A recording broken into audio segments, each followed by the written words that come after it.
এতিয়া ইয়াক দুৰ্গোৎসৱৰ সময় আৰু আমি উপস্থিত হৈছোঁ কলকাতাত আহি আৰু কলকাতাৰ বহুকেইখন আমি ইতিমধ্যে পূজা মণ্ডপৰ পৰা পূজাৰ যি মাদকতা কলকাতাৰ যি পূজা সেই পূজা আচলতে আমি দেখুৱাবলৈ সক্ষম হৈছোঁ আৰু আমি এই মুহূৰ্তত উপস্থিত আছোঁ গড়িয়াহাটত আৰু গড়িয়াহাটৰ এখন বিখ্যাত পূজা সেয়া হৈছে লোকপ্ৰিয় ক্লাবৰ যিখন পূজা সেই পূজাত আহি উপস্থিত আছোঁ আৰু খুব সুন্দৰ এক পৰিৱেশ আমি দেখুৱাইছোঁ ইতিমধ্যে বিভিন্ন প্ৰান্তৰ পৰা আৰু এই মুহূৰ্তত মোৰ লগত উপস্থিত আছে কলকাতাৰ বিখ্যাত আচলতে জনপ্ৰিয় আৰু বিশেষকৈ ভোজপুৰী চিনেমাৰ জনপ্ৰিয় অভিনেত্ৰী দেৱাস্মিতাক আমি ইয়াত লগ পাইছোঁ আৰু দেৱাস্মিতা যিহেতু আমাৰ অসম লাইভৰ সৈতে সহযোগিতা আগবঢ়াই আছে প্ৰতি মুহূৰ্ততে প্ৰথমে শাৰদীয় দুৰ্গোৎসৱৰ শুভেচ্ছা জ্ঞাপন কৰিছোঁ।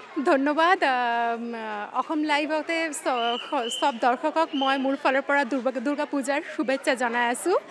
আৰু এই মুহূৰ্তত মই যদিও আমি আহিছোঁ ইয়ালৈ আমি দেখুৱাম বুলি যিহেতু দেৱাস্মিতাক পাইছোঁ বেংগলৰ ছোৱালী এজনী বেংগলী ছোৱালী তাৰ সমান্তৰালকৈ মই এটা কথা ক'ম যে কলকাতাৰ ছোৱালী হৈও তেওঁ অসমৰ সৈতে নিবিড় সম্পৰ্ক আছে। অসমৰ যি চলচ্চিত্ৰ ইণ্ডাষ্ট্ৰি সেই চলচ্চিত্ৰ জগতৰ সৈতে তেওঁ বিভিন্ন কাম কৰিছে আৰু তাৰ বাবে এই মুহূৰ্তত মোৰ মাইক্ৰফোনটো মই দেৱাস্মিতালৈ আগবঢ়াই দিছোঁ, তুমি আগবঢ়াই লৈ যোৱা। অ'কে,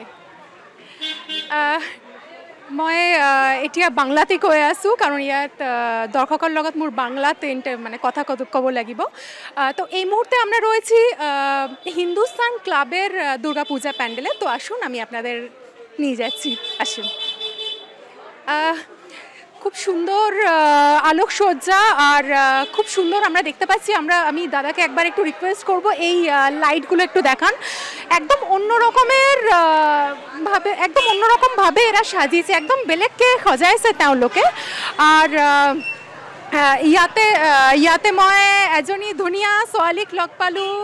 হেল্ল' হেল্ল' হেল্ল', এদিকে এসো। আচ্ছা, খুব সুন্দর সেজে এসছে। তোমার নামটা একটু যদি আমাদের বলো। আমার নাম সৃজিতা সাহু। আচ্ছা সৃজিতা, তো তুমি আজকে থেকেই কি প্রথম দুর্গা পূজা দেখতে বেরিয়েছো? হ্যাঁ, আমি আজকে থেকেই বেরিয়েছি। তুমি কোথায় থাকো? আমি সায়েন্স সিটির কাছে থাকি। ওকে, তাও সায়েন্স সিটির থাকে। আৰু তুমি আজকে এখনো অবধি কটা দুর্গা পূজা দেখেছো? তিনটেই দেখেছি।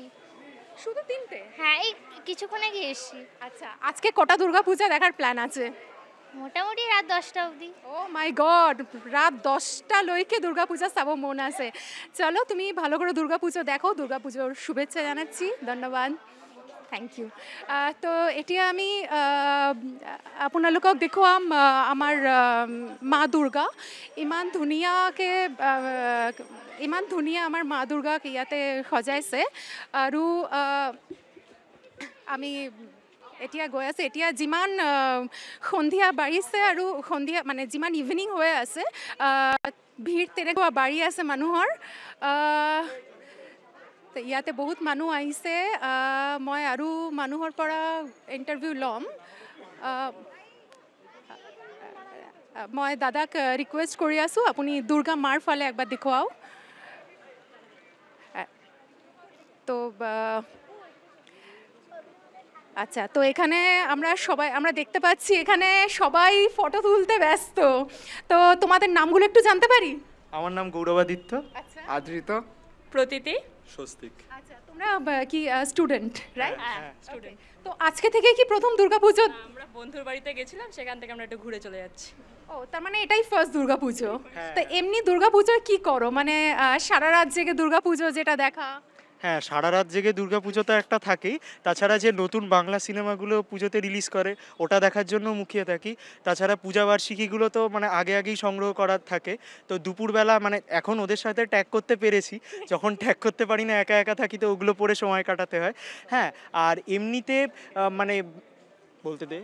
হ্যাঁ, আর এমনিতে এইভাবে দেখি। আর মূলত যেটা আগে করি, এখন করি, যে ঠাকুর দেখার আগে ওই ভ্লগগুলো দেখে নিই, যেগুলো ওগুলো ভালো করে দেখে নিই, তারপরে আসি সবার সঙ্গে। কারণ এখানে তো মেন এনজয়মেন্ট, বাকি 2 মিনিট হুইসেল আর সরুন। তো সেই কারণে এখানে ভালো দেখা হয় না, ওটা দেখে এসে এখন এনজয় করছি।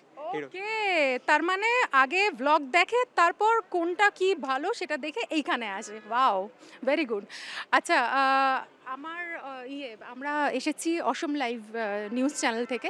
তোমরা রিসেন্ট খবর পেয়েছো আমাদের আসামের সিঙ্গার জুবিন গার্গ, যিনি আমাদের বাংলাতেও ভীষণ ফেমাস। তো মানে ব্যাড নিউজটা পেয়েছো, তো সেই বিষয়ে কি বলবে? মানে জুবিনদার গান কেমন লাগে? আমার মানে অসাধারণ লাগতো। এবং আমরা মানে যে সময় উনি গান গেয়েছেন বিশেষত আমি তার একটু পরের জেনারেশনই মানুষ সত্যি কথা বলতে কি, কিন্তু এখনও আমার মনে পড়ে যে মূলত শুধু দুঃখের গান বলবো না, তো বিভিন্ন গান গেয়েছেন এবং যেটা খুব ভালো লাগতো যে মানুষটার পরিচয়টাই মানুষটার মানে কাজটাই মানুষটার পরিচয় ছিল। অনেক সিঙ্গার আমরা দেখেছি কিন্তু উনি একদম অন্য মানে ধরনের মানুষ ছিলেন, নিজের কাজটাকে নিয়েই মগ্ন থাকতেন এবং সেইটা এক একটা মানে যতগুলো উনি গান গাইতেন পুরো 100% যে দিয়েছেন সেইটা খুব ফিল করা যেত। মানে এখন কষ্টটা যেটা লাগছে যে মানে উনি থাকলেন মানে এতটা রকম এক্সপেরিমেন্ট হচ্ছে রোজ দিন গানগুলোকে নিয়ে, এবং উনি নিজেকে খুব বদলাতে পারতেন, যেটা আমিও দেখেছি যে বিভিন্ন জনরার ক্ষেত্রে গলাটা হয়তো ওনার একটা এক্স ফ্যাক্টর থাকতো কিন্তু বাকি উনি ক্রমাগত নিজেকে বদলে গেছেন ভালোর জন্য।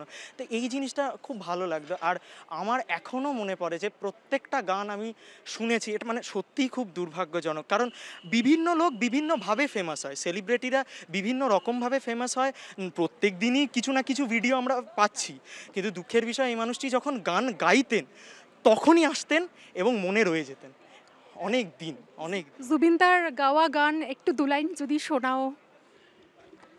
আমি আমি আমি একদম একদম মানে গাইতে পারি না। আমাদের স্বস্তিক খুব ভালো গায়, ও যদি মানে কোন গানটা তোমার সব থেকে বেশি? ইয়া আলী ভীষণভাবে মনে রয়ে গেছে, ভীষণভাবে।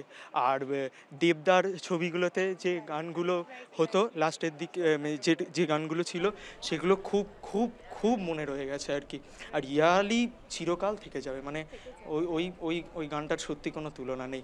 আর শুধু ইয়া আলী বলবো কেন, যে কিছু পার্টি ব্যাঙ্গারও আমরা ভীষণ শুনেছি ওনার, যেগুলো ছিল সেখানে, হ্যাঁ সেগুলো শুনেছি।